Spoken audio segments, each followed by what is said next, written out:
ગુજરાતમાં ચોમાસાનું આગમન થઈ ચૂક્યું છે અને વરસાદનો આજે ચોથો દિવસ છે ત્યારે દ્રશ્ય જોઈ શકાય છે સુરતના પર્વત પાટિયા વિસ્તાર છે કે આ વિસ્તારમાં જે પ્રકારે પાણી હજુ પણ યથાવત જોવા મળી રહ્યા છે। સતત ચોથે દિવસે ધીરી ગતિએ શરૂ થયેલો વરસાદ પોતાની ગતિ વધારી રહ્યો છે ત્યારે ગોળાદરાથી કહી શકાય પર્વત પાટિયાથી ગોળાદરા જવાનો મુખ્ય માર્ગ છે કે જ્યાં સતત પાણી છે, પાણી વચ્ચેથી લોકો પસાર થવા મજબૂર થઈ રહ્યા છે।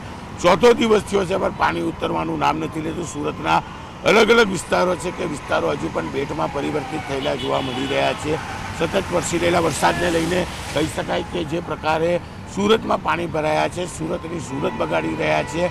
મહાનગરપાલિકાએ પ્રી મોન્સૂનની કામગીરી કરી છે પણ આ કામગીરી કેવી કરી છે તે આ દ્રશ્ય પરથી સાબિત થાય છે। સતત પાણી વચ્ચેથી લોકો પસાર થઈ રહ્યા છે, પોતાના કામ ધંધે જઈ રહ્યા છે પણ વરસાદ વિરામ લેવાનું નામ નથી લઈ રહ્યું અને વરસાદ વિરામ લે તો પાણી ઉતરે પણ જે પ્રકારે પાણી છે તેને લઈને લોકો પાણી વચ્ચેથી જવા મજબૂર છે, જીવના જોખમે પસાર થઈ રહ્યા છે। કહી શકાય કે જે રોડ છે રોડની ડાબી બાજુ કદાચ 1-2 ફૂટ છે પણ રોડની અંદરની બાજુ સોસાયટી આવેલી છે ત્યાં હજુ પણ 4 થી 5 ફૂટ જેટલું પાણી જોવા મળી રહ્યું છે અને જે પ્રકારે આ પાણી છે પાણીને લઈને લોકોની સમસ્યા વધી રહી છે। ખાસ કરીને આ વિસ્તાર કે જે ટેક્સટાઇલ ઉદ્યોગમાં કામ કરતા માલિકો, વર્કરો અને કહી શકાય શ્રમિકો આ વિસ્તારમાં રહેતા છે કે તમામ લોકો અત્યારે પોતાના કામ ધંધે જવા માટે નીકળ્યા છે। પાણી વચ્ચેથી પસાર થઈ રહ્યા છે। છેલ્લા 4 દિવસથી પડી રહેલા વરસાદને લઈને સુરતની સુરત ચોક્કસપણે બગડેલી જોવા મળી રહી છે। વરસાદનો પહેલો રાઉન્ડ અને ચોથા દિવસે સતત સુરતમાં વરસાદ વરસી રહ્યો છે ત્યારે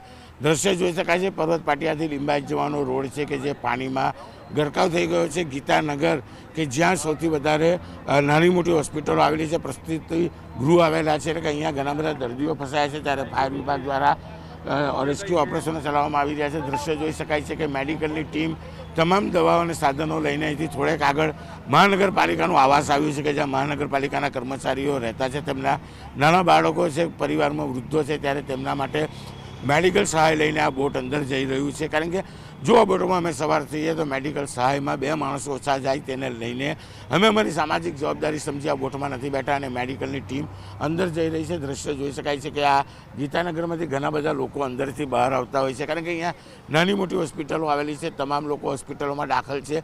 ગ્રેન્ડ જનરલ હોસ્પિટલની બારી પર બી 2 વ્યક્તિઓ ઊભેલા દ્રશ્યમાં જોઈ શકાય છે કે આ તમામ લોકો मददनी राह जोई रहा है। हर साल का हो गया है, 10-12 साल से तो 5-6 साल से तो रोज ही इतना वो भी 2-3 बार आता है पानी। 2-3 बार आता है। क्या नाम है आपका? हर्षिल।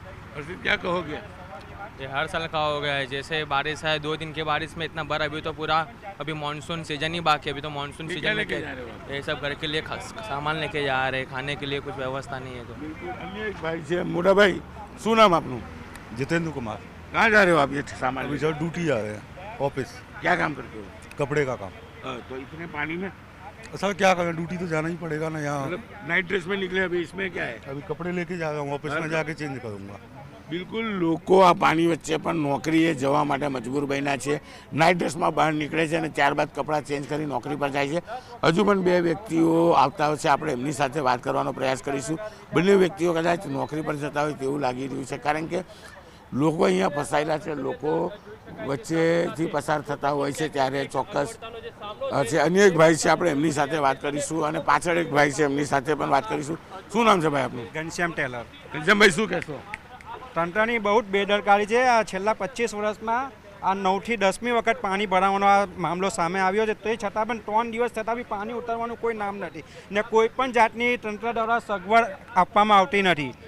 છેલ્લા આટલા વર્ષોથી આ સમસ્યા છે, ફરિયાદો કરવામાં નથી આવતી? ફરિયાદો કરવામાં આવે તે છતાં પણ અહીંયા કોઈ તમને પગલાં લેવામાં આવતા નથી।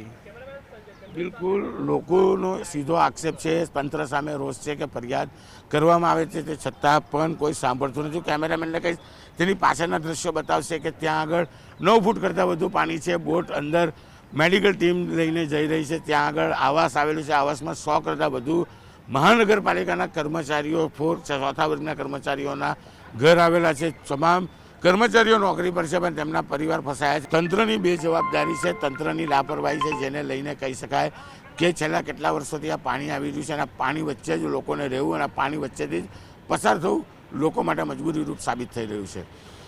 કેમેરામેન જીગર ગુગલ સાથે કીર્તેશ પટેલ, ન્યૂઝ 18 ગુજરાતી, સુરત।